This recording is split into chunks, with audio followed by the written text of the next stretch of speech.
तो अपने राजस्थान के संत संप्रदाय पढ़ रहे थे, 2 क्लासें हुई थी। आज वाली क्लास में अपने इसको कंक्लूड कर लेंगे।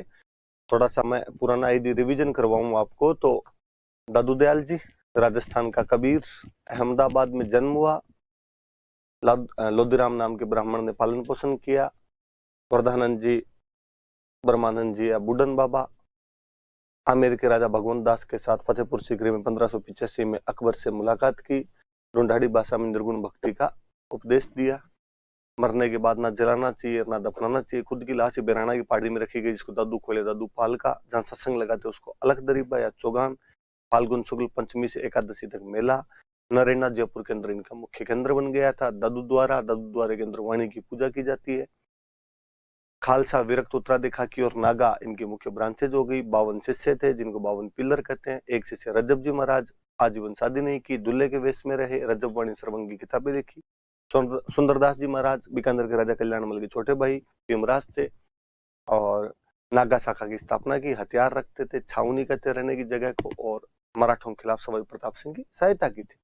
सुंदरदास जी छोटे 42 ग्रंथ लिखे, ज्ञान समुद्र, और एक पढ़ा था हमने सुंदर सागर, और हमने पढ़ा था कि ये शंकराचार्य कहलाते हैं। दादू संप्रदाय के अपने आप बड़े इंटेलिजेंट बंदे थे।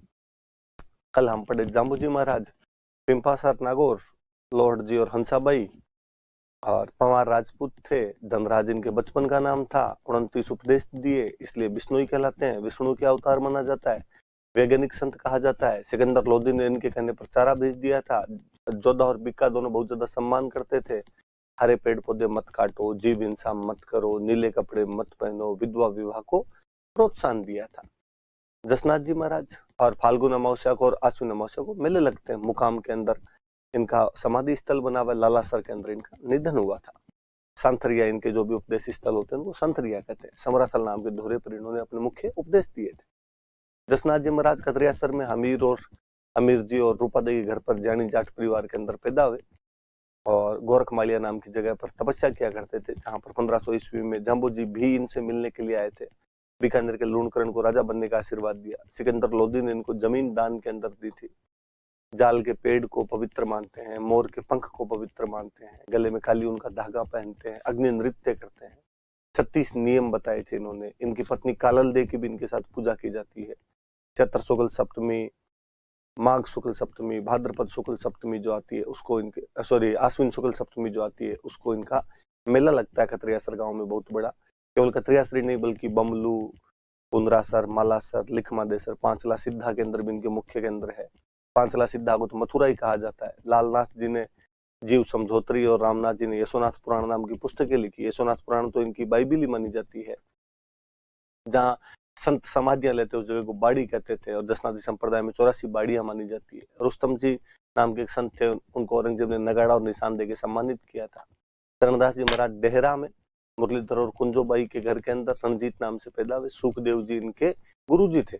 दिल्ली में मुख्य केंद्र बनाया जब बसंत पंचमी को मेला लगता है। सवाई प्रताप सिंह ने इनको कोलीवाड़ा नाम का गांव दान के अंदर दिया था। मेवाती भाषा में अपने उपदेश दिया करते थे। 42 उपदेश दिए थे। भगवान कृष्ण को सखी मानकर पूजा करते थे। पीले रंग के कपड़े पहनते थे। नादिर शाह के आक्रमण की भविष्यवाणी करते थे। दयाबाई की किताबें दया बोध और विनय मलिका, और सहजोबाई की किताब सहज प्रकाश। लालदास जी थे। लालदास जी का जन्म धौलीधूप में, मृत्यु हुई थी आप शेरपुर में, समाधि शेरपुर के अंदर ली थी, और मुख्य केंद्र नंगला जहाज है। बांदोली में खूब दिन तक रहे थे, बाद में जहां पर इनके बेटे कुतुब खान का मुख्य केंद्र रहा था। गर्दन चिश्ती गुरुजी थे इनके। पापा का नाम चांदमल, मम्मी का नाम समदा था। आपके आश्विन शुक्ल एकादशी और माघ पूर्णिमा को इनके मेले लगते हैं। मेव जाति के लकड़हारे थे। मेवात में प्रभाव है, मेवाती में उपदेश दिए थे। हरिदास जी महाराज कापड़ोद नागौर के अंदर जन्म हुआ था। हरि सिंह सांकला नाम था। पहले डाकू थे, बाद में संत बन गए थे। और गाढ़ा डीडवाना के अंदर इनकी समाधि है। वहां पर सगुण और निर्गुण दोनों प्रकार की भक्ति के संदेश दिए। हरिपुरुष जी की वाणी और मंत्र राज प्रकाश नाम की किताबें लिखी थी। बाल नंदाचार्य लोहारगल झुंझुनू उनके एक मुख्य संत हुए। सेना रखते इसलिए लश्कर संत कहते हैं। औरंगजेब के खिलाफ 52 मूर्तियां बचाई। राज सिंह और दुर्गादास राठौड़ की सहायता की। माऊजी महाराज साबला डूंगरपुर के अंदर मुख्य केंद्र हुआ करता था। वीणेश्वर धाम की स्थापना वही करते हैं। वागड़ी भाषा में अपने उपदेश देते हैं। भगवान कृष्ण की निष्कलंक अवतार के रूप में पूजा करते हैं, इसलिए निष्कलंक की संप्रदाय चला। इनके अनुयायी कहते हैं कि भगवान विष्णु की कल की अवतार है। 5 चौपड़े लिखे थे, जिनमें भविष्यवाणियां है। वाद विवाद की शैली में है। दीपावली पर इनका वाचन किया जाता है। फिर उसके बाद में हमने पढ़ा था नवलदास जी महाराज, हरसोलाओं में जन्म हुआ, जोधपुर में केंद्र बनाया, नवल संप्रदाय चलाया, नवलेश्वर अनुभवानी बुक लिखी। लालगिरी जी महाराज सुलखनिया चूरू में जन्म हुआ, बीकानेर के अंदर मुख्य केंद्र था, अलखिया संप्रदाय चलाया और अलख स्तुति प्रकाश बुक लिखती। संत दास जी महाराज दांतड़ा भीलवाड़ा गए थे, गुदड़ी ओढ़ के बैठते इसलिए गुदड़ संप्रदाय हो गया था। संत धन्ना जी महाराज धुवन कला टोंक के जाट परिवार में जन्म हुआ था। रामानंद जी को गुरु बना के निर्गुण भक्ति का संदेश देने वाले राजस्थान में भक्ति आंदोलन की शुरुआत करते हैं। पंजाब में ज्यादा लोकप्रिय बोरनाड़ा जोधपुर में इनका मंदिर है। संत पिंपा जी महाराज गागरोन के क्षत्रिय राजा खिंची राजपूत प्रताप सिंह थे और बाद में अचलदास खिंची को राजपाट छोड़ के खुद रामानंद जी के शिष्य बन गए थे। रामानंद जी जब गुजरात जाते हुए वापस यहाँ गागरोन ठहरे थे तो अपनी पत्नी सीता के साथ उनके साथ ही चले गए थे। समदड़ी बाड़मेर में मंदिर है जहाँ पे चैत्र पूर्णिमा को मेला लगता है। टोडा टोंक में उनकी गुफा बनी हुई है। टोडा के राजा सूरसेन ने उनके कहने पर अपना सब कुछ ही आपके संतों में बांट दिया था। गागरोन में क्षत्रिय, पिंपा जी की पर्ची, पिंपा जी कथा, चितावनिया नामक इनके ग्रंथ है। लालदास जी के ग्रंथ का नाम चितावनी है। और हम पढ़ रहे थे नरहड़ पीर, नरहड़ के अंदर इनका वो बना हुआ है समाधि स्थल है इनका। और हजरत शक्कर बाबा भी कहते हैं। कृष्ण जन्माष्टमी में उर्स लगता है। सांप्रदायिक सौहार्द का मुख्य केंद्र है। बागड़ का धनी कहते हैं। सलीम चिश्ती इनके शिष्य हुआ करते थे। राजा राम जी महाराज और शिकारपुरा जोधपुर के अंदर पटेल समाज मुख्यतः मानता है इनको। पर्यावरण संरक्षण का संदेश दिया था इन लोगों ने। ये पढ़े थे मुझे जहां तक याद आता ना, कोई एक आधा रह गया तो भले ही। अब अपने आगे इनके बाद में और कौन से वो पढ़ लेते हैं।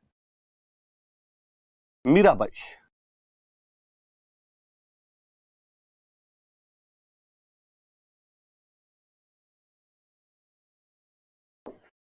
मीराबाई के बारे में पढ़ लेते हैं। कई बातें जो जब हिस्ट्री पढ़ते हैं तब साथ साथ में पढ़ ली जाती है कि जैसे मीराबाई का जो जन्म था, पाली में गांव पड़ता है कुड़की, उस कुड़की गांव के अंदर हुआ था पाली में।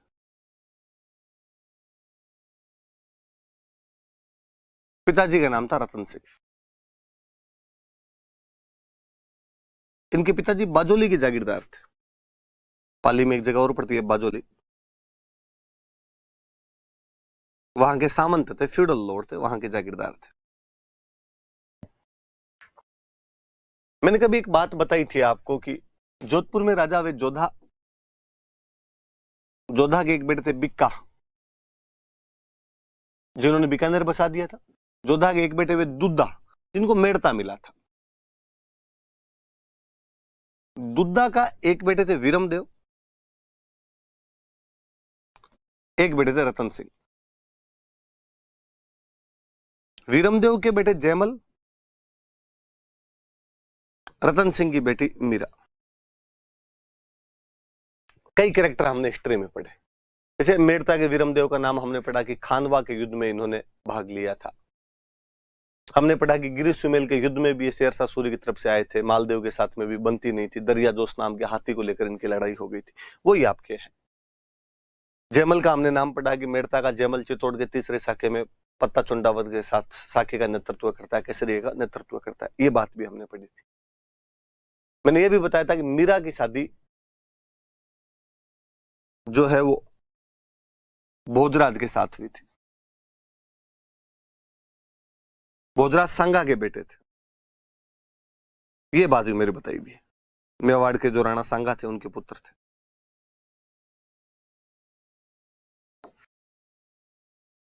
खानवा वाले युद्ध में केवल वीरमदेव जी ने भाग नहीं लिया था। खानवा वाले युद्ध में मीरा के जो पिता थे रतन सिंह, इन्होंने भी भाग लिया था।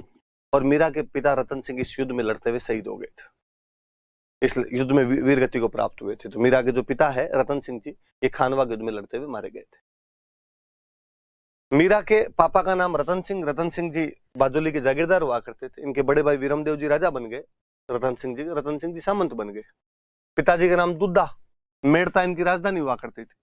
कहते मीराबाई का खुद का पालन पोषण मेड़ता में हुआ था। वो यहाँ मेड़ता ही रहा करते थे। दुद्धा जी जो थे मेड़ता के राजा, या जो मीराबाई के दादाजी हैं, भगवान कृष्ण के बहुत बड़े भक्त थे। तो कहते हैं दुद्धा जी भक्त थे, तो मीराबाई का स्वभाव तो है कि घर में जैसा माहौल होता है वो माहौल बच्चों को मिलता है। तो मीराबाई भी भगवान कृष्ण को मानती थी, खूब ही मानती। एक बार की बात है, मेड़ता में बारात आई हुई थी। मीरा बच्ची थी, अपने दादा दादी के साथ में खड़ी बारात देख रही थी। बाल उत्सुकतावश, जिज्ञासावश सवाल पूछ रही थी, ये कौन है जो घोड़ी पर बैठा हुआ है? कहा गया तो दुल्हा है। घोड़ी पे क्यों बैठा हुआ है? तो इसकी शादी है। नए कपड़े क्यों पहन रखे? तो शादी में नए कपड़े पहनते हैं। किससे होगी इसकी शादी? तो वो दुल्हन है।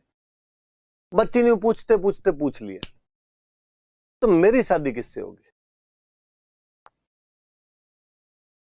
लगा दादा दादी को, यार क्या जवाब दे बच्ची को, और कुछ दिमाग में आया नहीं। वहां भगवान कृष्ण का मंदिर था पास में, भगवान कृष्ण की पूजा करती थी। मीरा भी साथ में खड़ी रहती, वो जानती थी कृष्ण भगवान है। और उन्होंने कहा कि तेरे पति ये है, भगवान श्री कृष्ण है। कहते मीराबाई ने इस बात को थोड़ा सीरियस ही ले लिया। मीराबाई भगवान कृष्ण को अपना पति मानते थे, सगुण पूजा करते। मीराबाई भगवान कृष्ण को अपना पति मानकर कैसी पूजा किया करती थी? सगुण पूजा किया करती। बड़ी हुई मीरा राजकुमारी थी, वो मेड़ता की। राणा सांगा के सुपुत्र ज्येष्ठ पुत्र भोजराज के साथ में उनकी शादी की गई। पर मीराबाई कृष्ण भक्ति में इतने लीन हो गए थे, मारो तो गिरधर गोपाल दूसरों ना कोई वाली फीलिंग थी उनकी। उनका यह मानना था कि दुनिया में मर्द एक ही है, भगवान कृष्ण। मेरी उससे शादी हो गई।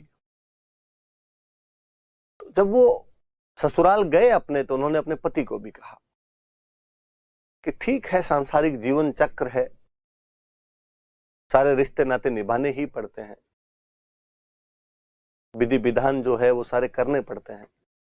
मेरी भी आपके साथ शादी हुई है, पर मैं जिस तरीके से सांसारिक रिश्ते निभाए जाते हैं, विवाह का जो एक पति पत्नी के बीच का रिश्ता होता है, वो मैं निभा नहीं पाऊंगी। मैं पति भगवान कृष्ण को मानती हूं, मैं सारे दिन पूजा पाठ में ही रहूंगी। भोजराज जी बेहद महान आदमी। भोजराज जी ने कहा मीराबाई को, निश्चिंत रूप से पूजा पाठ कीजिए, आपको इधर सांसारिक मोह माया की तरफ ध्यान देने की आवश्यकता भी नहीं। कहते हैं भोजराज जी ने मीराबाई के पूजा पाठ में किसी भी प्रकार का व्यवधान उत्पन्न नहीं किया था। लोग अक्सर मजाक उड़ाते हैं, भोजराज जी को कहते कि यार तुम्हारी वाइफ तो भगवान कृष्ण में ज्यादा ध्यान देती है, तुम्हारी तरफ तो ध्यान ही नहीं है, तुम्हारे से कम प्यार करती है, भगवान कृष्ण से ज्यादा प्यार करती है। और भोजराज जी का क्या रिप्लाई है शानदार। भोजराज जी ने कहा, यार तुम मूर्ख हो, तुम इस बात को यूं क्यों नहीं देखते कि मेरी पत्नी से प्रेम के मामले में मेरी टक्कर भगवान कृष्ण से है। डायरेक्टली भगवान कृष्ण मेरे प्रतिद्वंदी है इस प्रेम के मामले। तो आनिया बानिया से तो कोई संबंध है नहीं, उससे तो प्रेम कर नहीं रही, तो टक्करी लिए तो भगवान से टक्कर लिए तो देखी जाएगी, जो होगी वो होगी। क्या रिप्लाई है उस बंदे का शानदार सा। समय का कूच चक्कर था कि भोजराज जी अर्ली एज में डेथ हो जाती है। मध्यकालीन रीति रिवाज तो कहते हैं कि अक्सर राज परिवार की जो महिलाएं थी, वो अपने पति की मृत्यु के बाद उनके साथ सती हो जाया करती थी। राणा सांगा तब तक जीवित थे, और राणा सांगा ने कहा कि नहीं भाई, मीरा भगवत महिला है, भक्ति करने दी जाए इनको। मीरा को सती नहीं किया गया, सती नहीं हुए मीरा भाई। आप पति वैसे भगवान कृष्ण को ही मानते हो अपना, लगे रहो इस भक्ति में अपने। खानवा वाले युद्ध में मीराबाई के पिता रतन सिंह जी की डेथ हो जाती है। खानवा युद्ध के थोड़े दिन बाद सांगा की डेथ हो जाती है। मीरा के देवर भी रतन सिंह नाम था उनका भी, हम हिस्ट्री में पढ़ चुके हैं, अगले राजा बनते हैं। मीरा की भगवत महिला, उनकी जो भक्ति थी वो वैसे ही चलती रही। 1531 में रतन सिंह जी बूंदी के सूरजमल के खिलाफ लड़ते हुए मारे जाते हैं, जो मीरा के देवर थे, जो मेवाड़ के राणा थे। अब मेवाड़ के नए राणा बने विक्रमादित्य। इस टाइम मीरा के विक्रमादित्य के बीच में थोड़ी टसल देखने को मिलती है। हुआ यूं कि रैदास जी बहुत पहुंचे हुए संत एक चित्तौड़ आए हुए थे, सत्संग लगा रहे थे अपने। मीराबाई उनके सत्संग सुनने जाया करते थे। आप इस बात को समझना, ये केवल एक सिंपल बात नहीं है कि मीराबाई रैदास जी के सत्संग सुनने जाया करती थी। बात यह है कि मीराबाई ने इस एक कार्य से उस मध्यकालीन समाज के सारे टेबू तोड़ के रख दिए थे। उस मध्यकालीन समाज के तथाकथित रीति रिवाजों को ठेंगा दिखा दिया था उस महिला ने। विक्रमादित्य का कहना था कि आपको रैदास जी के सत्संग सुनने के लिए नहीं जाना चाहिए। क्यों? क्योंकि राज परिवार की महिलाएं पर्दे में रहती, घर से बाहर नहीं निकलती। विधवा महिलाएं घर से बाहर नहीं जाती। रैदास जी समाज की तथाकथित दलित जाति से आते हैं, इसलिए आप उनको अपना गुरु नहीं बना सकते, उनके सत्संग नहीं जा सकते। मीराबाई एक साथ 3 उन गलत धारणाओं को धत्ता बता देती है। जब वो राज परिवार की महिला होने के बावजूद, विधवा होने के बावजूद दलित जाति के महान संत रैदास को अपना गुरु मानती है। उसने एक साथ जाति पाति तोड़ने के और नारी सशक्तिकरण के बिरले उदाहरण पेश कर दिए थे। वाकई मीराबाई फेमिनिस्टों की आदर्श होनी चाहिए, पर भारत में फेमिनिज्म का मतलब अलग ही निकाल दिया गया है। मीराबाई भगवान कृष्ण की भक्ति कर रही है। यहां फेमिनिज्म का मतलब है कि जो भगवान कौन माने, मंदिर वंदिर जाए, फिर किस बात की फेमिनिस्ट है। मुझे लगता है यार, मीराबाई वह पहली महिला है भारत की जो ये कह रही है माई लाइफ माई चॉइस। ऐसा मैं नहीं कह रहा, ऐसा गांधी जी और कहते हैं। गांधी जी कहते हैं कि अन्याय के खिलाफ संघर्ष करने के 2 रास्ते हैं, आइदर वायलेंस और नॉन वायलेंस। या तो जो कोई आप पर अन्याय कर रहा है, तलवार निकालो, लड़ लो उससे। लड़ी थी झांसी की रानी लक्ष्मीबाई 57 की क्रांति में। या दूसरा तरीका है कि आप सत्याग्रह का पालन कीजिए। सत्य का मतलब न्याय और आग्रह का मतलब प्रयास करना। न्याय के लिए प्रयास कीजिए, शांतिपूर्ण तरीके से प्रयास कीजिए। आपके दुश्मन को झुकना पड़ेगा। मीराबाई वो दूसरा रास्ता अपनाती है। गांधी जी कहते हैं वो अन्याय के खिलाफ संघर्ष करने वाली प्रथम सत्याग्रही महिला थी। गोपीनाथ शर्मा कहते हैं कि मध्यकाल की राजपूत नारियां जहां जौहर जैसी प्रथाओं के माध्यम से बताती है कि वो अपने कर्तव्य पालन का रास्ता अपनाने में कभी पीछे नहीं हटी, अपने पतिव्रता धर्म को निभाने के लिए उन्होंने खुद को अग्नि की लपटों को ही समर्पित कर दिया था। उसी कुल के अंदर जन्म लेकर मीरा भी इसी बात को दर्शा रही है कि कृष्ण भक्ति के मामले में वो किसी प्रकार का समझौता करने के लिए तैयार नहीं है। कहते विक्रमादित्य ने जब वहां ज्यादा तंग करना शुरू किया तो मीराबाई वापस मेड़ता आ गए। उनके ब्रदर जयमल यहां पे राज किया करते थे, अपने भाई जयमल के पास में आ गए। थोड़े दिन रहे यहां पे और फिर एक दिन जयमल को कहा कि मैं भगवान कृष्ण के धाम घूमना चाहती हूँ, जहां जहां भगवान कृष्ण के मंदिर है वहां वहां जाना चाहती हूँ, पधारो। राजा की बहन कहे कि मुझे जाना है और नहीं जाए, फिर राजा की बहन होने का मतलब ही क्या निकला। कहते मीराबाई मथुरा गए, वृंदावन गए, गोकुल घूमते घूमते द्वारिका चले गए। कहते जब द्वारिका चले गए थे मीराबाई तो साथ वाले उनके साथ में पूरी टीम गई हुई थी उन दिनों में। उन बाकी कहा गया आप लोग मेड़ता चलो, मैं थोड़े दिन यहीं रहूंगी, फिर आऊंगी। आ गए बाकी वाले लोग। जयमल ने पूछा क्या हुआ? मेरा द्वारिका रुक गए। कोई बात नहीं, आ जाएंगे। उस साल मेड़ता में बहुत भयंकर अकाल पड़ा। जयमल ने पंडित जी से पूछा कि पंडित जी अकाल क्यों पड़ गया? पंडित जी ने कहा कि मीरा जैसी भगवत महिला किसी जगह को छोड़ के चली जाए, वहां भगवान राजी कैसे रह सकते हैं? जयमल को फील हुआ। जयमल ने 5 ब्राह्मण भेजे कि जाओ मीराबाई को द्वारिका से वापस बुला कर लाओ। वैसे भी उनको गए हुए कई दिन हो गए। ब्राह्मण वहां गए और उन्होंने कहा कि मीरा भाई जयमल ने वापस बुलाया, वापस चलिए आप। मीरा ने कहा कि नहीं, अब अंतिम समय नजदीक है, मैं भगवान कृष्ण के चरणों में अपने प्राण त्यागना चाहती हूँ। सब कुछ इसी को माना है तो इसी को समर्पित किया जाए। उन ब्राह्मणों ने कहा आप नहीं जाओगे तो जयमल मारेगा हमें, वो घुसने नहीं देगा मेड़ता में, हम भूख हड़ताल पे बैठ रहे हैं, चलो तो चलो, नहीं तो हम भी मरेंगे, यही मरेंगे। मेरा को लगा कि यार ब्राह्मण मर गए तो ब्रह्म हत्या का पाप और लगेगा। उसने कहा पंडित जी ऐसे मत करो, मैं एक बार मंदिर में भगवान कृष्ण के हाथ जोड़ के आ जाती हूँ, फिर चल लेंगे। कहते हैं मीराबाई उस मंदिर के अंदर गई और वापस बाहर नहीं निकल पाई। किंवदंतियां, जनश्रुतियां ये बताती है कि मीराबाई भगवान कृष्ण की उस मूर्ति में समा गई थी, विलीन हो गई थी। कहानियां यहां तक कहती है कि जब वो मीराबाई कई देर तक मंदिर से बाहर नहीं निकले, पंडित जी ने जब अंदर झांक कर देखा तो वो पाते हैं कि मीराबाई का दुपट्टा उस मूर्ति के अंदर सरकता हुआ जा रहा था, बाकी पूरी मीरा उस मूर्ति में विलीन हो गई थी। पूरी जिंदगी भगवान कृष्ण को अपना पति मानती रही, उनका स्मरण करती रही, उनकी सगुण पूजा करती रही। अंतिम समय में स्वयं को कृष्ण से एकाकार कर देती है।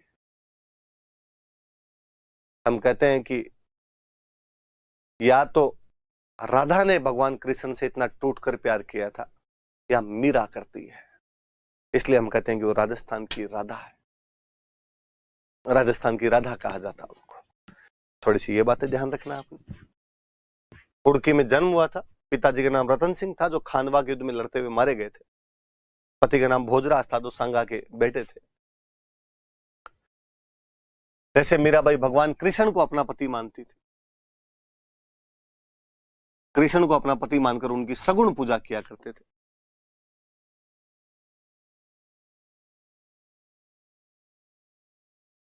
द्वारिका के रणछोड़ मंदिर में भगवान कृष्ण का एक और नाम रणछोड़, रणछोड़ मंदिर में मूर्ति में विलीन हो गए थे,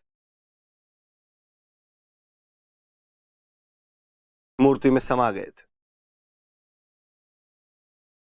कौन से मंदिर में?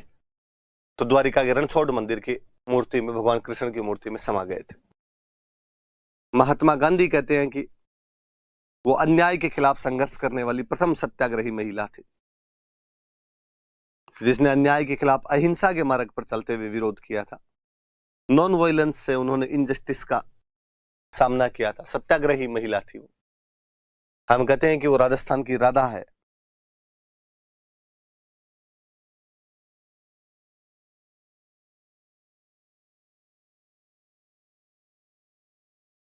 इंटेलिजेंट थी, खूब सारी किताबें लिखी मीराबाई ने, गोविंद के गीत लिखे, ये तो छोटे छोटे पद लिखे, खूब सारे पदावलियां ही कहते हैं उनको, मीराबाई की पदावलियां। गोविंद के गीत लिखे इसलिए हम कहते हैं गीत गोविंद। गीत गोविंद वो नहीं, जयदेव वाली नहीं, जयदेव वाली किताब अलग है। मीराबाई के गोविंद के गीत है तो हम इनको गीत गोविंद नाम से कह देते हैं। भगवान कृष्ण की एक रानी थी रुक्मणी, तो इन पर किताब लिखी रुक्मणी मंगल। भगवान कृष्ण की एक रानी थे सत्यभामा, जो भगवान कृष्ण से नाराज हो गए थे, इसलिए उन पर किताब लिखी सत्यभामानु रूषणो।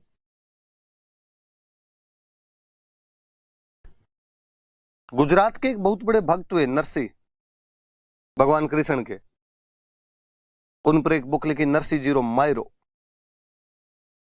कहते हैं ये किताब रत्ना खाती नाम के व्यक्ति के सहयोग से लिखी थी।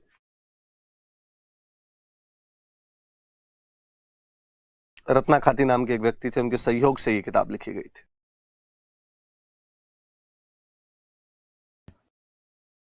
पदावलियां लिखी थी, गीत गोविंद लिखे थे, रुक्मणी मंगल लिखा था, सत्यभामानु रूषणो और नरसिंह जीरो मायरो, जो रत्ना खाती के सहयोग से। मुझे लगता है आप में से ज्यादा लोगों ने नरसिंह जी वाली बात भी सुनी होगी कि गुजरात के भगवान कृष्ण के एक बहुत बड़े भक्त थे और मायरा भरने के लिए जा रहे होते हैं, भात भरने के लिए जा रहे होते हैं, पैसे नहीं होते हैं पास में, लगता है बेइज्जती हो जाएगी वहां पे बेटी के जाएंगे और जब पैसे नहीं होंगे रिश्तेदार क्या सोचेंगे। तो रास्ते में सोचता हुआ जा रहा होता है, तभी एक बंदा लिफ्ट लेता है उनसे। उस बंदे को इस बात का पता चलता है कि इस बंदे के पास पैसे नहीं और भात भरना है। वह बंदा उनकी तरफ से भात भरता है। मायरा बढ़ता है। आज भी हम गांव के अंदर वो गीत गाते हैं, भर दे मायरियो सांवरिया नानी बाई को, ये सांवरिया नानी बाई का मायरा भर दे, और वो सांवरा भर के गया था। उस गीत की लाइनें मुझे अब भी याद आती है कि वो जब लिफ्ट लेने वाला व्यक्ति बैलगाड़ी पर बैठता है, नर्सी उससे पूछते हैं कौन है, बंदा कहता है किसनो मेरो नाम जात को मैं खाती, किसना नाम है मेरा। कहते हैं स्वयं भगवान कृष्ण उसका भात भरने के लिए आ गए थे। और वाकई वास्तव में तो भगवान कृष्ण के ऐसे चमत्कारों से कहानियां भरी पड़ी है। मीरा वाली कहानी मैंने सुनाई आपको कि मीरा भगवान कृष्ण की उस मूर्ति में विलीन हो गई थी। लोग कितना माने कितना नहीं माने पता नहीं, मानने वाला इसको चमत्कार कह दे, ना मानने वाला इसको अंधविश्वास कह दे, पर ऐसे और भी खूब सारी कहानियां हैं। कहते हैं कि मेड़ता के पूरे राज परिवार पर भगवान कृष्ण की बड़ी कृपा थी। कहते हैं जब जयमल राजा थे तो मालदेव ने एक बार अटैक किया था। जयमल भगवान कृष्ण की पूजा में बैठे हुए थे और उनका कहा हुआ था कि जब मैं भगवान कृष्ण की पूजा में बैठूं तो कोई मुझे डिस्टर्ब नहीं करेगा। अचानक मालदेव की सेना जब आती हुई दिखाई दी, सेनापति भागकर राजभवन में आया और जयमल को समाचार देने जाने लगा और गेट कीपर ने कहा कि महाराज इस समय भगवान कृष्ण की पूजा के अंदर डिस्टर्ब नहीं कर सकते आप। सेनापति ने जयमल की माता से कहा कि माते, जयमल को जाकर कहो कि आक्रमण हो गया है, मेड़ता को घेरने वाला है मालदेव, क्या किया जाना चाहिए। मां ने जाके जब जयमल को बात बताई तो जयमल ने हाथ के इशारे से कहा कि सेनापति को कहो कि युद्ध में जाए, मैं पीछे पीछे आ रहा हूं। जयमल की माता ने सेनापति को बात की, सेनापति अपनी सेना लेकर गए, युद्ध किया और मालदेव की सेना को भगा देते हैं वहां से।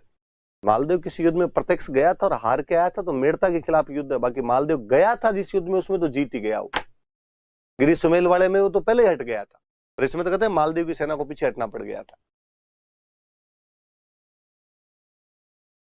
मेड़ता की सेना जिंदाबाद के नारे लगाती हुई, राजा जयमल जिंदाबाद, मेड़ता जिंदाबाद। जयमल पूजा खत्म करके बाहर निकले, सेना की नारेबाजी देखकर उन्होंने पूछा क्या हुआ। सेनापति ने मुस्कुराते हुए कहा कि महाराज, आपके असाधारण प्रदर्शन की वजह से आज मेड़ता ने मारवाड़ को हराया, हमारी जीत हुई है। जयमल ने कहा मेरे, मैं अंदर पूजा कर रहा था। सेनापति ने कहा आप झूठ मत बोलो, आप ही तो लड़ रहे थे सबसे आगे, आपने कहा था पीछे पीछे आ रहा हूं, फिर आ ही गए थे आप, और आपने बताया था ये करो वो करो, इधर से लड़ो उधर से लड़ो। जयमल ने कहा नहीं यार, मैं नहीं था युद्ध में, मैं पूजा में ही था। अरे सर थे आप। सेना ने जब जिद की तो जयमल भागकर वापस मंदिर के अंदर आए और क्या देखते हैं कि भगवान कृष्ण की मूर्ति के पानी टपक रहा था, जैसे पसीना आ गया हो किसी आदमी के। कहानियां यह भी कहती है कि भगवान कृष्ण की उस मूर्ति के दोनों कानों में कुंडल पहने हुए थे, लेकिन अब उस मूर्ति का एक कुंडल गायब था। जयमल भागकर उस जगह पर पहुंचे जहां पर युद्ध हुआ था। कहते हैं उस जगह पर वो कुंडल मिला था। मेड़ता के पास आज भी उस जगह का नाम कुंडल है। आज भी राजस्थानी के अंदर दोहे बोले जाते हैं कि जयमल जतरो सूरो हो उतरो भगत भगवंत, कि जयमल जितना सूरवीर था उतना ही भगवान का भक्त था। जयमल बनने जूझियो राधा रुक्मण रो कंत, कि जयमल बनकर जूझ गया था, राधा रुक्मण रो कंत, कंत मतलब पति, राधा और रुक्मणी का वो पति उस दिन जयमल बन के जूझ गया था, क्योंकि जयमल न केवल सूरवीर था बल्कि भगवान कृष्ण का भी उतना ही बड़ा भक्त। मैं ये कहानी सुनाता हूं तो मुझे लगता है नागौर की धरती पर भगवान कृष्ण की कोई असीम कृपा रही होगी। एक कहानी और याद आती है जो बहुत बचपन में, इन दोनों कहानियों से पहले मैंने शायद सबसे पहले उसी कहानी को सुना होगा। जन जन की प्रिय वो कहानी बताती है कि किसी समय नागौर के अंदर एक किसान पति पत्नी रहा करते थे। भगवान कृष्ण के अनन्य भक्त थे। एक बार किसी कारणवश उन दोनों पति पत्नी को बाहर जाना पड़ रहा था, 10-12 दिन के लिए बाहर जाना पड़ रहा था। तो अपनी बच्ची जो कि 10-12 साल की थी उसको कहा कि तुम घर को संभालना, ठीक है, पर पहले सुबह उठते ही भगवान कृष्ण को भोग लगाना, भगवान कृष्ण को भोग लगाए बिना तुम खाना मत खाना, पहले भगवान खाना खाते हैं फिर अपने खाना खाते हैं। बच्ची ने कहा ये भी ठीक है। अगले दिन बच्ची सुबह जल्दी उठी, स्नान किया, स्नान करके भगवान कृष्ण की अगरबत्ती की भोग लगाया वहां पे, कहा भगवान कृष्ण, पापा कह के गए थे कि आप खाना नहीं खाओ तब तक मैं नहीं खाऊं, इसलिए आप खा लो, तब तक मैं घर के बाकी काम कर लेती हूँ, फिर मुझे खाना खाना है। बाकी काम निपटा कर आई तो उसने देखा कि खाना तो वैसे वैसे पड़ा है। खाने के नाम पर होता क्या था, तो मारवाड़ में खींचड़ा बनता था, तो बच्ची ने खींचड़ा डाला था।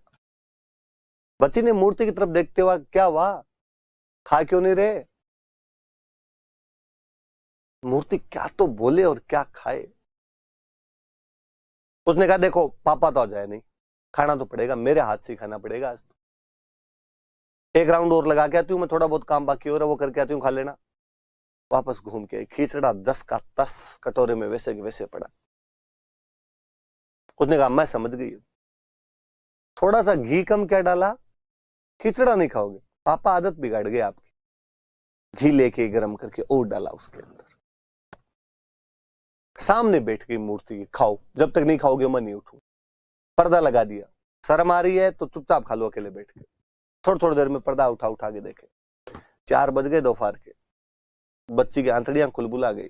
भगवान कृष्ण ने देखा कि बच्ची मर जाएगी आज। इस बार जब उसने पर्दा उठाकर देखा तो खिचड़ा गायब था। भगवान कृष्ण झीम गए। बच्ची ने दूसरे दिन वापस खिचड़ा बनाया और कहा कि आज नाटक मत करना, चुपचाप खा लेना फटाफट। अगले 10 दिन तक उसने वैसे भगवान कृष्ण को खिचड़ा खिलाया। निश्चित समय पर मम्मी पापा वापस लौटे। मम्मी रसोई में गई, रसोई में जाते ही मम्मी ने घी वाली केतली संभाल ली। अपनी भी मम्मियां बाहर से जब भी आती है तो घी वाली केतली ही संभालती है। महिलाओं का घी में जीव ज्यादा रहता है उधर। देखा कि घी की केतली खाली, बर्तन खाली। बुलाया बच्ची को और कहा कहां गया घी, कहां गया? उसने कहा गया मतलब, ये खा गए तुम्हारे कृष्ण जी? तो ये खा गए मतलब, अरे कि खिचड़े में डेली डालती थी, पहले दिन कम डाला, खाया नहीं, तो दूसरे दिन ज्यादा डालना शुरू कर दिया मैंने। पापा को बुलाया कि बहकी बहकी बात करी, क्या हुआ? बेच के आ गई कहीं, किसी को दे दिया, गिर गया, बता दे, कुछ नहीं कहेंगे तेरे को। उन्होंने कहा सच्ची सच्ची कह रही हूं, इन्होंने खाया है, मैं कल खिला के दिखा दूंगी आपको। दूसरे दिन बच्ची ने पिता और माता को वहां पर खड़ा करके भगवान कृष्ण के सामने खिचड़ा रखा और कहा कि भगवान कृष्ण आज लाज रखना, मम्मी पापा चोरी का इल्जाम लगा रहे हैं, आज खा लेना चुपचाप टाइम पे। क्या देखते हैं कि उनकी आंखों के सामने खिचड़ा खाली हो जाता है। पिता ने अपनी बच्ची को दंडवत प्रणाम किया। पिता ने कहा 40 साल बीत गए इस सांवरिये की पूजा करते करते, आज दिन तक इसने इस प्रकार का चमत्कार मुझे नहीं दिखाया। तूने 9-10 दिन में ऐसा क्या किया है कि डेली तेरे हाथ का बना हुआ खिचड़ा खा लिया करते थे। हम आज दिन तक उस बच्ची के गीत गाते हैं, उस भगवान की महान भक्त महिला के गीत गाते हैं। कर्मा ल्याई दूध खींचड़ो, ऊपर घी की बाट की, जिमा मारो श्याम धनी, जिमावे बेटी जाट की। कि वो कर्मा डेली दूध खींचड़ा और ऊपर घी की बाट की लाया करती थी। वो जाट पुत्री डेली खींचड़ा बनाती और भगवान कृष्ण सह स्नेह प्रेम पूर्वक उसका खींचड़ा खा लिया करते थे। लोग कह सकते हैं कि अंधविश्वास है, तुम लोगों ने कहानियां जोड़ ली अपनी तरफ से। मुझे लगता है यार, बिना किसी बात के बात नहीं चलती, कुछ ना कुछ तो हुआ है, वरना लोग कहानियां अपने बाप की नहीं सुनाए यार। किसी तीसरी महिला की इस प्रकार की कहानियां यदि जन जन जानता है। मैंने कभी बचपन में सबसे पहले जो भजन याद किया होगा वो कर्मा वाला भजन था। दादाजी ने घर में रैंडम शाम के टाइम में बैठे बैठे गाया करते थे। हम टावर होते, हम चले जाते कि लो भजन सुना, और वो ये भजन सुनाया करते थे। हम कहते इसका अर्थ बताओ, और वो कर्मा की कहानी सुना दिया करते थे। इसका मतलब कुछ तो हुआ है वहां पर। से कर्मा, मीरा, जयमल की कई कहानियां हमारे इन फिजाओं के अंदर तैरती रहती है, भगवान कृष्ण की उन लीलाओं के बारे में बताती रहती है। इसलिए मैं अक्सर आपको कहता रहता हूं कि भारत के जनमानस से कभी भी आप गाय, गंगा और गोविंद को निकाल नहीं पाएंगे। ये भारतीय जनमानस के अंदर रहेगी, अटूट रहेगी। मीराबाई की बातें थी, इनके साथ में थोड़ी सी बातें ज्यादा हो गई। मीराबाई की तरह ही 2 भक्तों का मैं उल्लेख और करना चाहूंगा। एक डूंगरपुर में हुए गौरीबाई। जिस प्रकार मीराबाई भगवान कृष्ण को अपना पति मानकर सगुण पूजा करते थे, एग्जैक्टली वैसा ही डूंगरपुर में कुछ गौरीबाई कर रहे थे, इसलिए हम गौरीबाई को कहते हैं कि वागड़ की मीरा थे।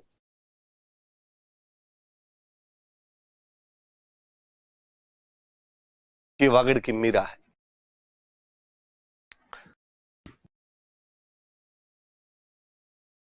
डूंगरपुर में राजा अवेक शिव सिंह जी, शिव सिंह जी ने इनको भगवान कृष्ण का एक मंदिर बनवा के दिया था। इस मंदिर का नाम है बाल मुकुंद मंदिर।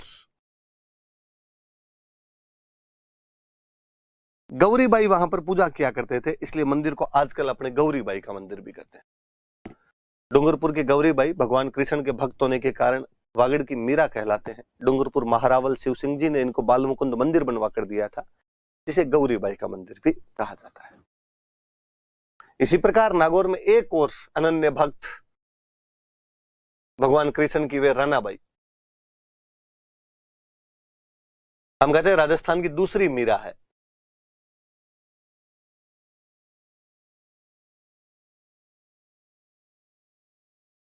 नागौर में एक जगह पड़ती है हरनावा, वहां पर जन्म हुआ था।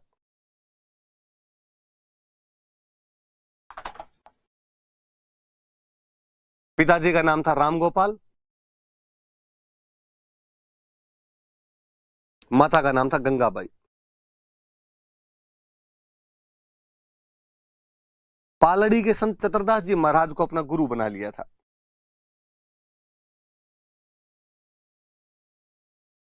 चतुरदास जी पालड़ी इनके गुरु हुआ करते थे। जीवित समाधि ले ली थी, 1570 में जीवित समाधि लेते हैं।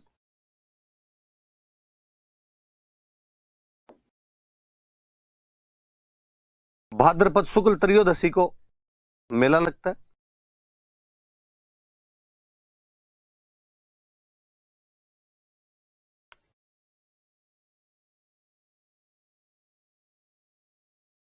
रानाबाई राजस्थान की दूसरी मीरा के नाम से प्रसिद्ध हरनावा में राम गोपाल और गंगाबाई के घर पर पैदा हुए। पालड़ी के संत चतुरदास जी महाराज को अपना गुरु बनाया। 1570 में जीवित समाधि लेते हैं। हम कहते हैं एकमात्र महिला संत है जो कुंवारी अवस्था में समाधि ले लेती है।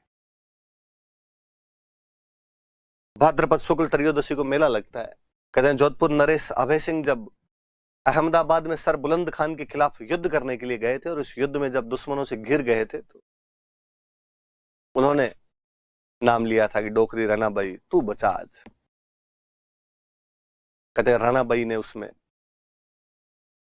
अभय सिंह की सहायता की थी। तो कोई पूछे कौन से जोधपुर के राजा की अहमदाबाद युद्ध के दौरान सहायता की थी, तो जोधपुर राजा अभय सिंह की किसने सहायता की थी, तो रानाबाई ने की। भगवान कृष्ण की भक्ति की बात आई तो एक और भक्त का नाम मैं लूं, भक्त कवि दुर्लभ। जिस प्रकार गुजरात में जिन नरसिंह भगत की हम अभी बात कर रहे थे, जिनका मायरा भरने के लिए साक्षात गोविंद खुद उतर कर आ गए थे, उसी प्रकार के वागड़ के अंदर एक भक्त हुए, भक्त कवि दुर्लभ। इसलिए हम कहते हैं इनको वागड़ के नरसिंह है। ये जिस प्रकार नरसिंह उधर था वैसे इधर ये थे, वागड़ के नरसिंह कहलाते हैं। याद रखना, भक्त कवि दुर्लभ वागड़ के नरसिंह के नाम से जाने जाते हैं। मुख्य मुख्य संत जो थे हमने वो पढ़े। मैं जब परसों क्लास शुरू कर रहा था तो मैंने थोड़ी शुरुआत में भूमिका बताई थी। मैंने कहा था हम संत और संप्रदाय पढ़े। राजस्थान के वे प्रमुख संत जिन्होंने कुछ संप्रदाय चलाए, या राजस्थान से बाहर के संत जिनके फॉलोवर अपने यहां पर बने और उनके संप्रदाय भी रहे, हम उनकी बात कर लेते हैं। मैं जब राजस्थान में संप्रदायों की बात करता हूं तो एक संप्रदाय में बताना चाहूंगा आपको, वल्लभ।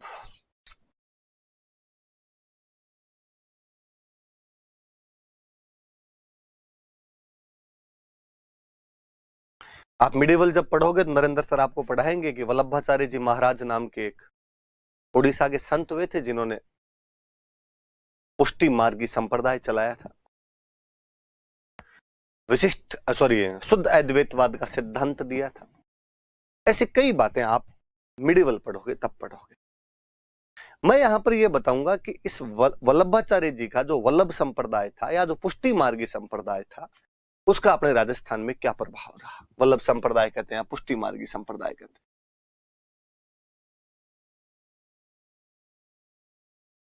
राजस्थान में क्या प्रभाव था। पहली बात तो ये कि वल्लभ संप्रदाय वाले भगवान कृष्ण के बाल रूप की पूजा करते हैं, child form of Lord Krishna.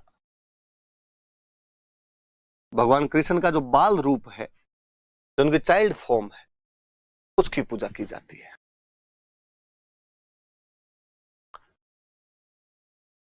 इस संप्रदाय के जो मंदिर होते हैं, उन मंदिरों को बोलते हैं हवेली। ऐसा कहते हैं कि जब औरंगजेब ने मंदिर तोड़वाने शुरू कर दिए थे, तो लोगों को लगा कि यार मंदिर अपनी एक विशिष्ट आकृति रखता है, ऊपर शिखर होता है, झंडे लगे होते हैं, इसलिए दूर से दिखाई दे जाता है। इसलिए सेना यदि मंदिर तोड़ने के लिए ना भी आए, किसी युद्ध आक्रमण के लिए जा रही है और रास्ते में मंदिर दिख जाए, तोड़ जाया करते थे। एक काम किया जाए, मंदिर को मंदिर स्ट्रक्चर में बनाया ना जाए, उसको हवेली स्ट्रक्चर में बना दी जाए। अपने को मूर्ति पूजा करनी है, अंदर मूर्ति रख के पूजा कर लेंगे, इसलिए मंदिरों को हवेली नुमा बनाया जाने लगा। इसलिए वल्लभ संप्रदाय के जो मंदिर है वो हवेली नुमा बनते थे, इसलिए हम उनको बोलने ही क्या लगे, हवेली बोलने लगे। फिर मुझे लगता है यार, भगवान कृष्ण को गांव के अंदर ठाकुर जी कहते हैं, ठाकुर वैसे ही हवेली के अंदर रहता है। भगवान कृष्ण से मिलना हो तो आओ कभी हवेली पे, वाली फीलिंग लेनी पड़े आपको।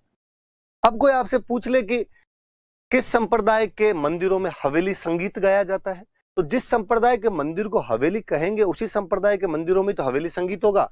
इसलिए इन मंदिरों में जो गीत गाए जाते हैं, उन गीतों का नाम हवेली संगीत है। इस संप्रदाय के मंदिरों की एक और बड़ी जोरदार विशेषता, भगवान कृष्ण की मूर्ति के ठीक पीछे जो दीवार होती है, उस दीवार पे या कपड़े के पर्दे पे भगवान कृष्ण के लीलाओं का चित्रण किया जाता है। भगवान कृष्ण ने जो भी बाल लीलाएं दिखाई थी, उनके छोटे छोटे छोटे छोटे चित्र बनाए जाते हैं। क्योंकि पीछे की तरफ चित्र बनाए जाते हैं, इसलिए हम उनको कहते हैं पिछवाई। पिछवाई चित्रण किया जाता है।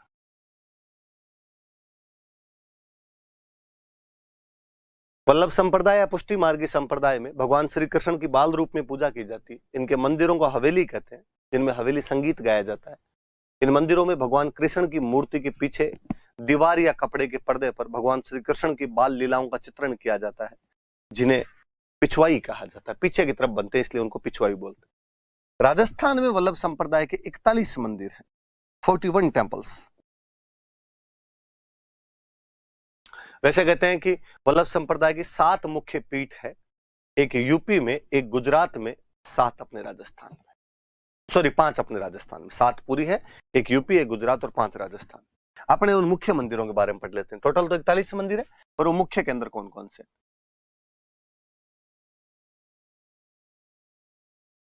कोटा के अंदर एक मंदिर है मथुरेश जी, मथुरेश जी कोटा। नाथद्वारा में एक मंदिर है श्रीनाथ जी, श्रीनाथ जी नाथद्वारा। कांकरोली में एक मंदिर है द्वारिकाधीश जी,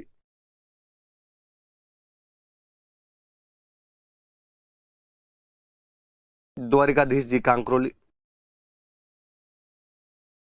कामा में एक मंदिर है मदन मोहन जी,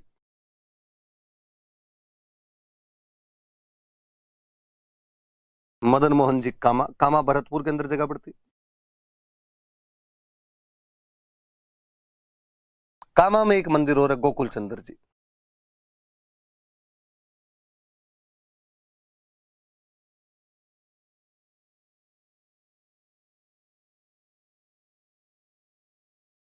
पांच मुख्य पीठ हैं, कोटा में मथुरेश जी, नाथद्वारा में श्रीनाथ जी, कांकरोली में द्वारिकाधीश जी, 2 कामा में मदन मोहन जी और गोकुल चंद्र जी।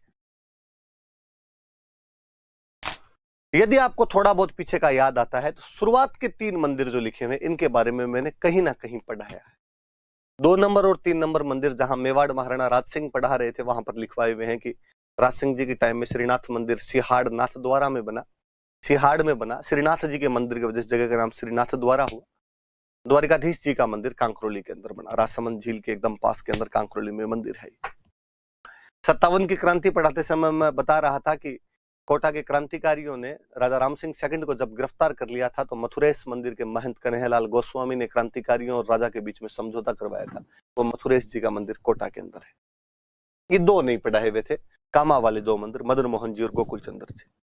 कामा में भगवान कृष्ण के 2 मंदिर होना स्वाभाविक बात है। मथुराधीश, वो मथुरा का राजा, यदि कामा के अंदर ज्यादा नहीं विचरण करेगा तो कहां पर विचरण करेगा। और ब्रिज की धरती तो उसके कदम कदम से रज उसकी लिपटी हुई है वहां की। कामा में 2 मंदिर होना स्वाभाविक बात है, मदन मोहन जी और गोकुल चंद्र जी।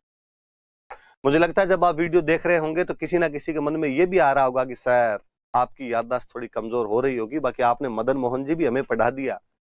पर सर आप शायद थोड़ा गलती कर रहे हैं, आपने पढ़ाया था कि मदन मोहन जी का मंदिर तो करौली के अंदर है और राजा गोपाल पाल ने बनवाया था, ऐसा आप पढ़ा चुके हो, फिर बार बार क्यों याद दिला रहे हो कि कामा के अंदर है। मैं कहूंगा कि ऐसे स्टूडेंट प्लीज अपने नोट्स खोल कर वापस देखें, क्योंकि वहां पर लिखा होगा कि करौली में जो मदन मोहन जी का मंदिर बना हुआ है जो कि राजा गोपाल पाल ने बनवाया था, वो गौड़ीय संप्रदाय का मंदिर। हम वल्लभ संप्रदाय की बातें कर रहे हैं, वो गौड़ीय संप्रदाय का है। हमने गौड़ीय संप्रदाय के 2 मुख्य मंदिर अपने राजस्थान में पढ़े थे। सवाई जयसिंह ने जयपुर में गोविंद देव जी का और गोपाल पाल करौली नरेश ने मदन मोहन जी का मंदिर बनवाया था। वो गौड़ीय संप्रदाय के, वो अलग संप्रदाय। ये वल्लभ संप्रदाय की बात कर रहे हैं। वल्लभ संप्रदाय की एक बात मैंने ये भी पढ़ाई थी कि कोटा के राजा भीम सिंह ने इस वल्लभ संप्रदाय के प्रभाव में आकर कोटा का नाम बदलकर नंदग्राम कर दिया था, शेरगढ़ का नाम बदलकर बरसाना कर दिया था और खुद का नाम बदलकर कृष्णदास कर लिया था। यहां तक रहते तो कुछ ही नहीं। किशनगढ़ के एक राजा वे सावंत सिंह, और किशनगढ़ महाराज सावंत सिंह ने भी अपना नाम बदलकर नागरीदास कर लिया था।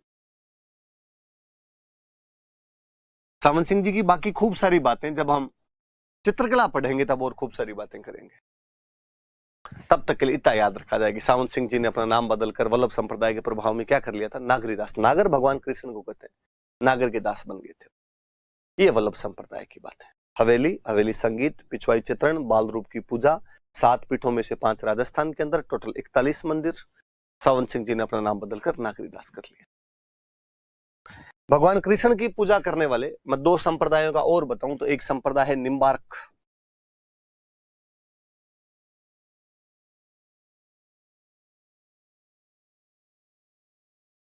थोड़ी बातें तो जब मैं त्यौहार पढ़ा रहा था तब मैंने बताया था कि सलेमाबाद के अंदर इनकी मुख्य पीठ है।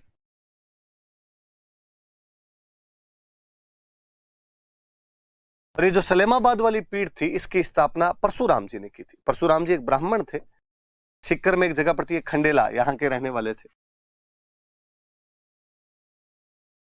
देखो वास्तव में तो जो निम्बार्क संप्रदाय है साउथ के निम्बार्काचार्य जी महाराज थे जिन्होंने स्थापित किया था।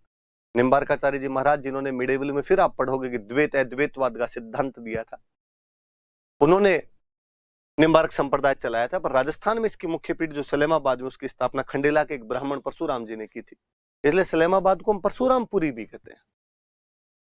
राधा अष्टमी के दिन इनका मेला लगता है यहां पर। और मैंने बताया था कि निम्बार्क संप्रदाय वाले साहब मानते हैं कि राधा भगवान कृष्ण की पत्नी थे, ये राधा जी को भगवान कृष्ण की पत्नी मानते हैं। ये थोड़ी सी निम्बार्क संप्रदाय की बातें याद रखना। एक और संप्रदाय प्रणामी, भगवान कृष्ण की पूजा करता है। प्राणनाथ जी इसके संस्थापक थे, गुजराती व्यक्ति थे प्राणनाथ जी, उन्होंने इसकी स्थापना की थी। मध्य प्रदेश में एक जगह पड़ती है पन्ना, वहां पर इसका मुख्य केंद्र है, मुख्य केंद्र है वहां पर। एक ग्रंथ है इस संप्रदाय का, कुजलम स्वरूप, कहते हैं भगवान कृष्ण के कुजलम स्वरूप की पूजा करते हैं, इसलिए ग्रंथ का नाम भी कुजलम स्वरूप पड़ गया। प्राणनाथ जी ने स्थापना की, गुजराती थे, पन्ना मध्य प्रदेश में मुख्य केंद्र है। भगवान कृष्ण के कुजलम स्वरूप की पूजा करते हैं, इसलिए बुक का नाम कुजलम स्वरूप है। आपके दिमाग में स्वाभाविक से सवाल उठता होगा कि सर राजस्थान जी के पढ़ाते हो आप, इसमें राजस्थान जी के का क्या है? प्राणनाथ जी गुजरात के, पन्ना मध्य प्रदेश में, हमें क्यों पढ़ा रहे हो ये? तो मैं कहूंगा कि इस प्रणामी संप्रदाय का अपने जयपुर के अंदर एक मंदिर है। जयपुर में जगह पड़ती है आदर्श नगर, तो आदर्श नगर जयपुर में भी इस प्रणामी संप्रदाय के मानने वाले लोग रहते हैं और इस प्रणामी संप्रदाय का मंदिर भी है। अब आप में से जो जो पॉलिटिक्स को फॉलो करते हैं, राजनीति में जो जो इंटरेस्ट रखते हैं, उनको अचानक से याद आएगा या उनको याद आ गया होगा कि हाँ सर बीजेपी के 2 बार अध्यक्ष थे ना अशोक प्रणामी, तो उनको और याद आएगा कि अरे अशोक प्रणामी तो चुनाव भी आदर्श नगर से तो लड़ते हैं, 2008 और 13 में जीते थे, इस बार रफीक खान से हार गए वहां से। प्रणामी जी आदर्श नगर से चुनाव लड़ते हैं क्योंकि आदर्श नगर में प्रणामी संप्रदाय के लोग रहते हैं, इसीलिए प्रणामी संप्रदाय का मंदिर भी कहां बना हुआ, तो आदर्श नगर के अंदर बना हुआ। जिन लोगों की राजनीति में कोई रुचि नहीं है तो अगरबत्ती में तो रखते होंगे, प्रणामी अगरबत्ती तो आती है। छोटे थे तब घरों में देखी होगी, अब तो क्या पता अगरबत्ती करो नहीं करो, छोटे थे तब करते थे। तो अगरबत्ती का डिब्बा ही प्रणामी अगरबत्ती फेमस हुआ करती है अपने तो प्रणामी संप्रदाय है, प्रणामी संप्रदाय याद रखें। भगवान कृष्ण का संप्रदाय, वल्लभ प्रणामी निम्बार्क भगवान कृष्ण के संप्रदाय थे। ऐसा एक संप्रदाय राम जी से संबंधित है, रामानंदी।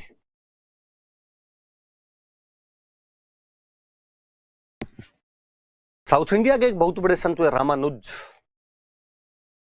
शंकराचार्य जी ने जब अद्वैतवाद का सिद्धांत दे दिया था, लोगों की समझ नहीं आई वो निर्गुण भक्ति, वो अद्वैतवाद का सिद्धांत। रामानुज सगुण भक्ति का कंसेप्ट वापस लेकर आए और विशिष्ट अद्वैतवाद का सिद्धांत दिया। उन्हीं रामानुज के चले हुए रामानंद, जिनकी बातें हम कल कर रहे थे कि वो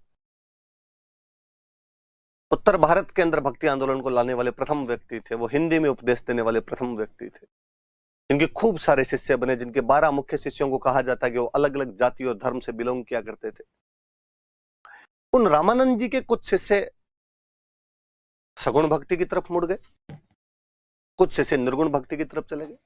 निर्गुण भक्ति वाले शिष्यों में कल हमने पढ़ा था संत पिंपा, संत धन्ना। सगुण भक्ति वाले जो थे उनका एक संप्रदाय बन गया रामानंदी संप्रदाय। 2 मुख्य पीठ निकली अपने राजस्थान में। एक जयपुर में जगह पड़ती है गलता जी, यहां पर एक पीठ थी जिसकी स्थापना करने वाले थे कृष्णदास पैहारी।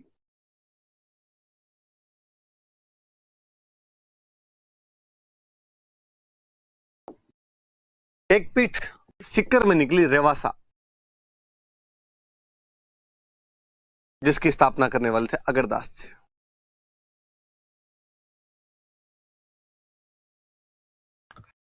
रामानंदी संप्रदाय की राजस्थान में 2 पीठें हैं। गलता जी जयपुर में कृष्णदास पैहारी ने स्थापना की। पै का मतलब होता है दूध, कृष्णदास जी हमेशा दूध ही पिया करते थे, इसलिए कृष्णदास पैहारी। इनके शिष्य अगरदास जी महाराज सिक्कर में रेवासा चले गए, दूसरी पीठ रेवासा। भगवान राम की पूजा करते हैं संप्रदाय में, और भगवान राम की पूजा रसिक नायक के रूप में की जाती है। ऐसा मानते हैं कि साहब रोमांटिक बंदा केवल भगवान कृष्ण नहीं थे, हमारे वाले राम जी भी उतने रोमांटिक थे, इसलिए संप्रदाय का नाम रसिक संप्रदाय भी है। रामानंदी संप्रदाय भी कहते हैं और रसिक संप्रदाय भी कहते हैं।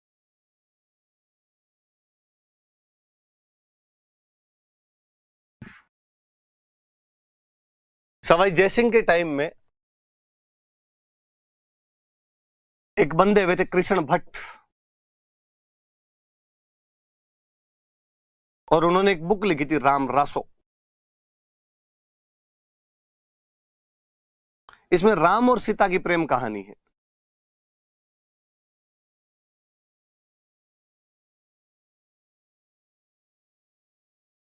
कि जब इन्होंने कहा भाई हमारे वाले राम जी भी रसिक थे, तो पूछा भाई लव स्टोरीज बताओ तो उनकी। तो कृष्ण भट्ट ने कहा मैं लिख दूंगा। कृष्ण भट्ट ने राम रासो नाम की किताब लिखी, बताओ कौन कौन सी प्रेम कहानी है। तो उन्होंने कहा और तो नहीं है, तो सीता जी के साथ ही। फिर किस बात के रसिक, भगवान कृष्ण के साहब कई केस हैं। तो ये पर राम की रसिक नायक के रूप में पूजा करते हैं, इसलिए रसिक संप्रदाय। सवाई जयसिंह राम कृष्ण भट्ट ने राम रासो नाम की पुस्तक लिखी, इसमें राम और सीता की प्रेम कहानी का वर्णन है। कृष्णदास पैहारी बड़े संत हुए। जयपुर में एक राजा हुए पृथ्वीराज, आमेर के राजा थे पृथ्वीराज, और इनकी रानी थे बालाबाई। ये दोनों इनके चेले थे, कृष्णदास पैहारी के चेले थे। मैं चाहूंगा कि जब मैं पृथ्वीराज का नाम लेता हूं तो आपके दिमाग में 2 बातें आए कि आमेर का पृथ्वीराज वही है जो खानवा के युद्ध में राणा सांगा की सहायता करने के लिए गए थे।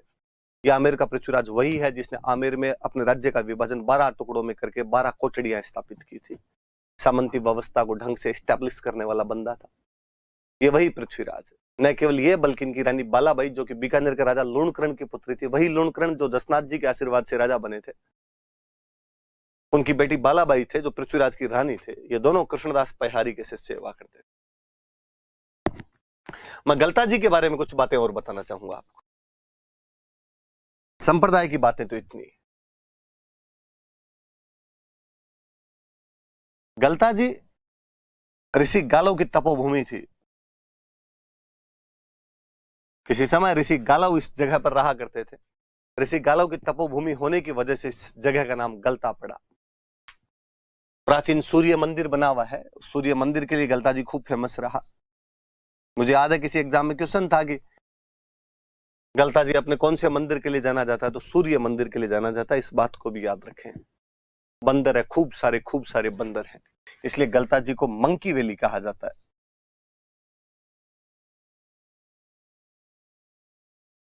मंकी वैली कहा जाता है गलता जी।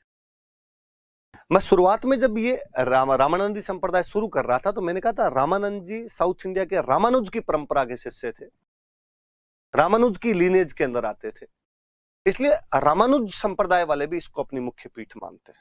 रामानुज संप्रदाय वाले कहते हैं भाई हमारा भी यहाँ पे अधिकार है, रामानंदी वाले कहते हैं भाई हमारा भी। रामानुज संप्रदाय की एक बहुत अच्छी पीठ साउथ इंडिया में पड़ती है, तोताद्री।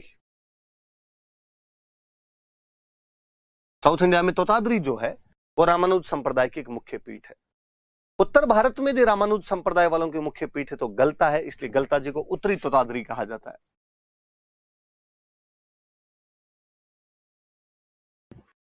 गलता जी ऋषि गालव की तपोभूमि थी, अपने प्राचीन सूर्य मंदिर के लिए जाने जाते हैं। बंदरों की अधिकता की वजह से इसे मंकी वैली कहा जाता है।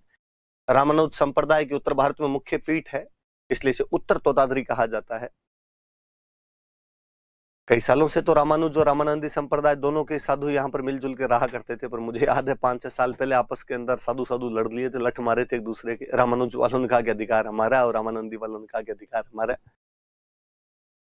संत होके भी लड़ लो आप आपस के अंदर, मतलब मोह माया ग्रस्ती से ऊपर तो नहीं उठ पाते हैं कई बार। ये रामानंदी संप्रदाय है।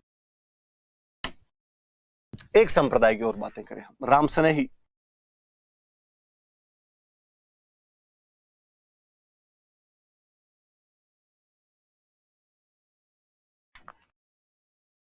रामानंद जी के वे शिष्य जो सगुण भक्ति की तरफ मुड़ गए थे उनका रामानंदी संप्रदाय था।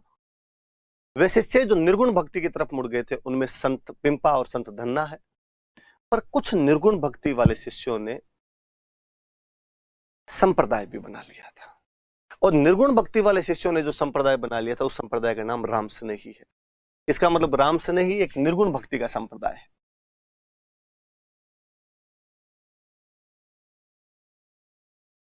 पर इनको कहा गया कि नाम तुम्हारा राम स्नेही, तो निर्गुण भक्ति कैसे हुई? जैसे ही मैं राम नाम लेता हूं मेरे सामने एक तस्वीर उभरती है, बीच में खड़े हुए भगवान राम, साइड में खड़ी हुई मां सीता, इधर खड़े हुए लक्ष्मण, नीचे बैठे हुए बालाजी। तो जब तस्वीर ही उभर गई तो सगुण है ना, फिर तो आकार की कल्पना की जा सकती है, फिर निर्गुण कैसे हुआ? तो इन्होंने कहा कि हमारे वाले राम का मतलब तुम्हारे वाला राम नहीं, हम दशरथ पुत्र राम की पूजा नहीं करते, हम तो निर्गुण राम की पूजा करते हैं। तो भाई राम का मतलब, इनका रै का मतलब राम और मैं का मतलब मोहम्मद है हमारे। तो हम तो ये मानते हैं कि इस दुनिया को चलाने वाली एक सर्वशक्तिमान सत्ता है जो निर्गुण निराकार है और उसका नाम राम है, पर वो तुम्हारे वाला राम नहीं है, दशरथ पुत्र राम नहीं है, सीतापति राम नहीं है, लक्ष्मण भाई राम नहीं है, वो हमारा अलग ही राम है। तो याद रखें कि इस संप्रदाय में निर्गुण राम की पूजा की जाती है। इस संप्रदाय की 4 मुख्य पीठें बनी कालांतर में। भीलवाड़ा में एक जगह पड़ती है शाहपुरा,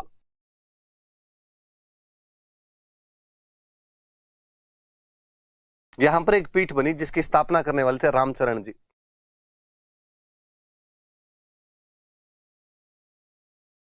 वैसे भी ये जितने भी निर्गुण भक्ति वाले होते हैं किताबों की पूजा करते हैं। रामचरण जी की एक बुक है जिसका नाम है अणभेवाणी, अणभेवाणी नाम की बुक लिखी।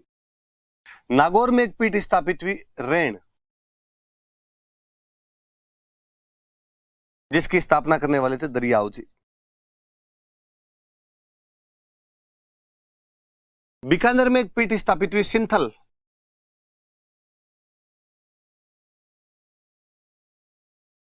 जिसकी स्थापना करने वाले थे हरि रामदास जी।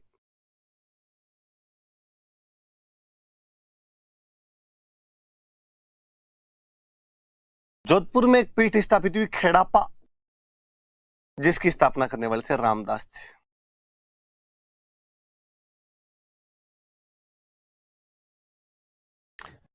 ये जो हरिराम दास जी सिंथल वाले, इन्होंने एक योगा पे एक बुक लिखी थी, उस बुक का नाम है निशानी। योग ग्रंथ है, एक योग टेक्स्ट है। हरिराम दास जी के चले थे रामदास जी, जो खेड़ापा चले गए थे जोधपुर में, और वहां पर एक पीठ स्थापित की। 4 मुख्य पीठें हैं। शाहपुरा भीलवाड़ा में रामचरण जी, रेण नागौर में दरियाव जी, सिंथल बीकानेर में हरिराम दास जी। हरिराम दास जी के चले रामदास जी, जो चले गए खेड़ापा। हरिराम दास जी ने योगा पर एक बुक लिखी निशानी, रामचरण जी ने एक बुक लिखी थी अनुभवाणी। राम द्वारे होते हैं, जैसे दादू द्वारे, गुरु द्वारे, वैसे राम द्वारे, और राम द्वारों के अंदर इनकी पूजा कर ली जाती है। थोड़ी सी बातें और करते हैं। जिस प्रकार हमने पढ़ा कि चरणदासी संप्रदाय के साधु पीले रंग के कपड़े पहनते हैं, रामसनई जो होते हैं वो गुलाबी रंग के कपड़े पहनते हैं।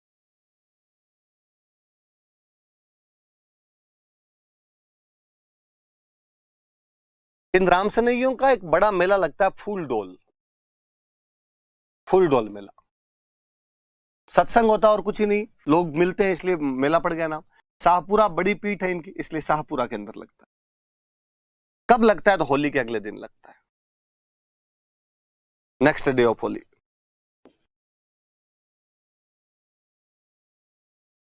आपसे कोई पूछेगा कि फूल डोल का मेला किस संप्रदाय द्वारा आयोजित किया जाता है, तो रामसनई संप्रदाय द्वारा आयोजित किया जाता है। कहां किया जाता है? तो शाहपुरा भीलवाड़ा में किया जाता है। और कब किया जाता है? तो होली के अगले दिन किया जाता है। बड़ी पीठ शाहपुरा थी, शाहपुरा के संस्थापक रामचरण जी थे। मैं रामचरण जी के बारे में थोड़ी बातें और बताऊंगा आपको।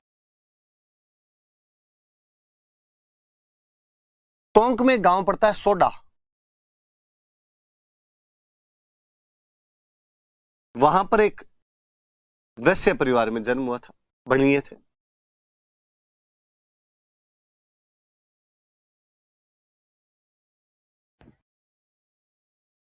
सोडा के वैश्य परिवार में जन्म हुआ। पिताजी का नाम था बख्तराम, माता का नाम था देऊ।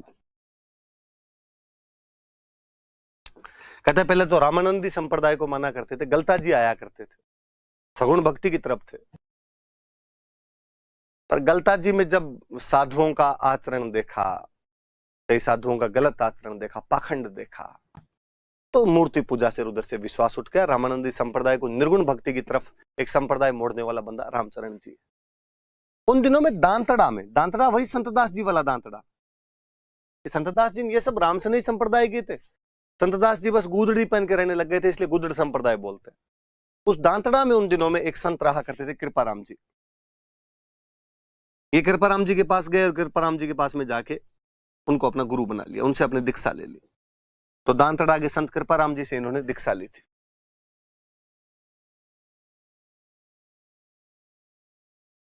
कुआड़ा रहे कई दिनों तक। मुझे लगता है कुआड़ा भी आपके याद आना चाहिए। ताता टोपे रॉबर्ट्स से यहां पर युद्ध हार गए थे, यहां से बाद में भीलवाड़ा चले गए।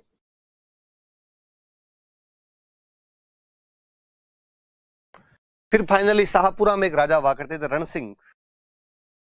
उन शाहपुरा के राजा रण सिंह ने कहा कि साहब यहां आ जाओ, और रण सिंह ने इनके लिए शाहपुरा के अंदर एक तो बनवा दी छतरी, एक बनवा दिया था मठ। तो बाद में इन्होंने पीठ ही अपनी कहां स्थापित कर ली? शाहपुरा।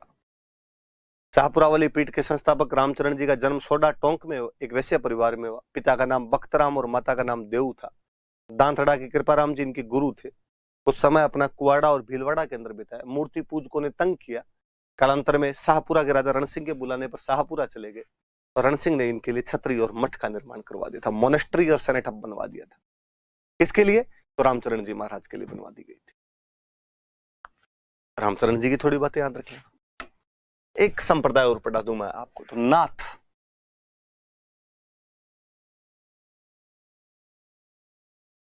मुख्यतः 2 शाखाएं। एक विरागपंथी नाथ होते या विरागनाथी नाथ होते, एक होते हैं माननाथी।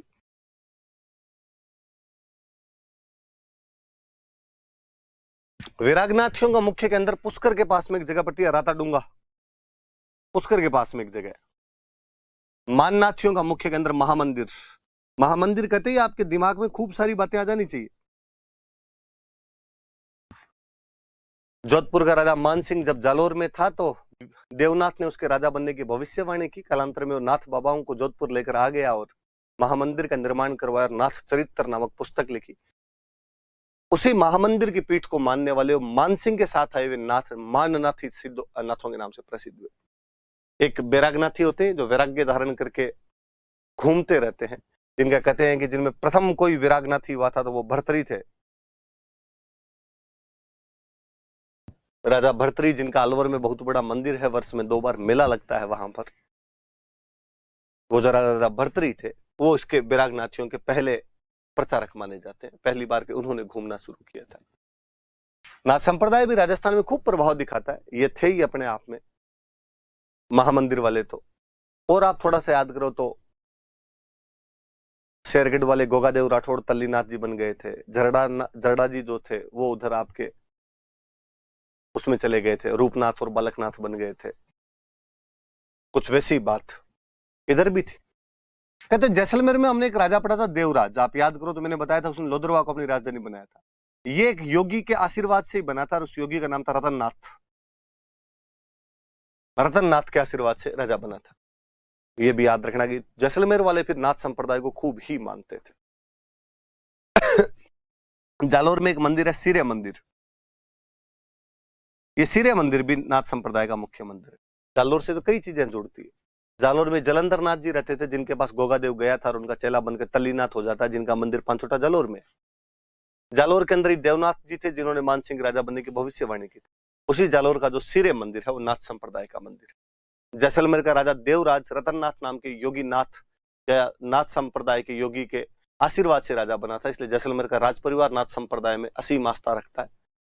माननाथियों का मुख्य केंद्र महामंदिर जोधपुर है और बैरागनाथियों का मुख्य केंद्र राताडूंगा पुष्कर के पास में एक जगह पड़ती है। राजा भर्तरी को इसका प्रथम प्रचारक माना जाता है, जिनका अलवर में वर्ष में 2 बार मेला लगता है। अब एक मैं सजेशन मांगना चाह रहा था आपसे।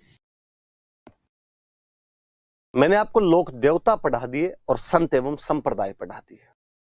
अपने सिलेबस में लोक देवियां नहीं लिखी हुई है, कहीं मेंशन नहीं है लोक देवी नाम। आप थोड़ा सा मुझे बताना कि मैं पढ़ाऊं या नहीं पढ़ाऊं। सिलेबस में नहीं दी हुई है, आप सिलेबस उठा के देख लेना, सिलेबस के अंदर नहीं लिखा हुआ।